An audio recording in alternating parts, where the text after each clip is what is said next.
नमस्कार दोस्तों, मैं आपका दोस्त मोहित एक बार फिर से स्वागत करता हूं अपने YouTube चैनल वत्स की टैक्सी में। तो दोस्तों, आज हम एक ऐसे टॉपिक पर बात करने वाले हैं जिसमें मतलब बहुत सारे लोगों को एक गलतफहमी रहती है या लोग उसके बारे में जानना चाहते हैं लेकिन उनको सही जानकारी नहीं मिल पाती।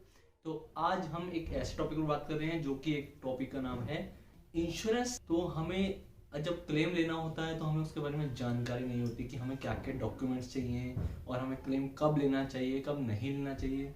तो दोस्तों, सबसे पहले मैं आप सभी को ये बता दूं कि जो हमारी कमर्शियल गाड़ी होती है, जो हमारी टैक्सी होती है, जो हमारी ओला उबर वाली गाड़ी होती है, तो उसका जब कभी एक्सीडेंट होता है या फिर हमें कभी टूट फूट होती है हमारी, तो हमें उसका क्लेम लेना चाहिए या नहीं लेना चाहिए।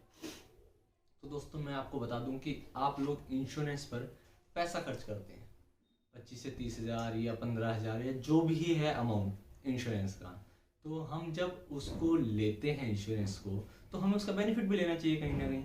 तो कई लोग इस चीज़ से डरते हैं कि मतलब हमें क्लेम मिलेगा नहीं मिलेगा। तो दोस्तों, आपको क्यों नहीं मिलेगा? तो आपको क्लेम लेना चाहिए।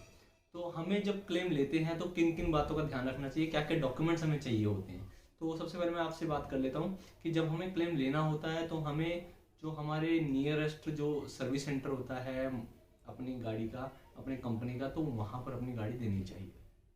प्लस हमें डॉक्यूमेंट्स ये चाहिए होते हैं, जैसे मान लो एक मेरी गाड़ी यूपी, हरियाणा, राजस्थान या कहीं भी लगी, गाड़ी का नंबर मेरा दिल्ली नंबर है। मैं एक एग्जांपल दे रहा हूँ, कहीं की भी गाड़ी हो, है ना, बट मैं अभी आपको एग्जांपल दे रहा हूँ दिल्ली नंबर गाड़ी से, कि मेरा अगर एक्सीडेंट हरियाणा में हुआ, तो जब मैं हरियाणा गया तो मेरे पास उस समय, जिस समय एक्सीडेंट हुआ, एक्सीडेंट मान लो 9:30 बजे हुआ रात के, तो मेरे पास उससे पहले के समय का टैक्स होना चाहिए, स्टेट टैक्स जिसे हम बोलते हैं। स्टेट टैक्स की अहमियत ये होती है कि हमें सिर्फ ये नहीं कि पुलिस वालों से बचना है। अगर हम लोगों की गाड़ी को एक्सीडेंट या कोई नुकसान होता है, अगर हमने टैक्स नहीं कटवाया तो हमारा वहाँ क्लेम रिजेक्ट हो जाएगा।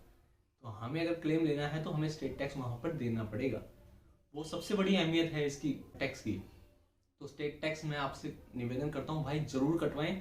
100, 200, 250 बचाने के चक्कर में मत पड़िए, इससे आपका बहुत बड़ा नुकसान हो सकता है। स्टेट टैक्स की सबसे बड़ी अहमियत यहाँ होती है कि अगर कोई अनहोनी हो जाती है वहाँ सबसे पहले स्टेट टैक्स मांगा जाता है। FIR की जरूरत वैसे नहीं पड़ती है, मोस्टली केसों में FIR की जरूरत नहीं पड़ती जब तक किसी को चोट नहीं आई है। जब चोट आती है तो FIR की जरूरत हमें पड़ती है।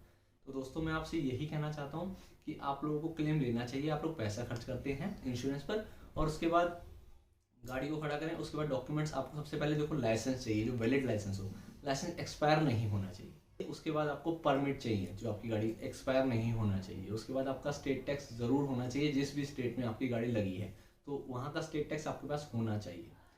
और अगर जहाँ पे एक्सीडेंट हुआ है वो टोल भी आपको चाहिए, तो टोल की भी फास्टैग या उसकी स्क्रीनशॉट लेकर के रखिएगा।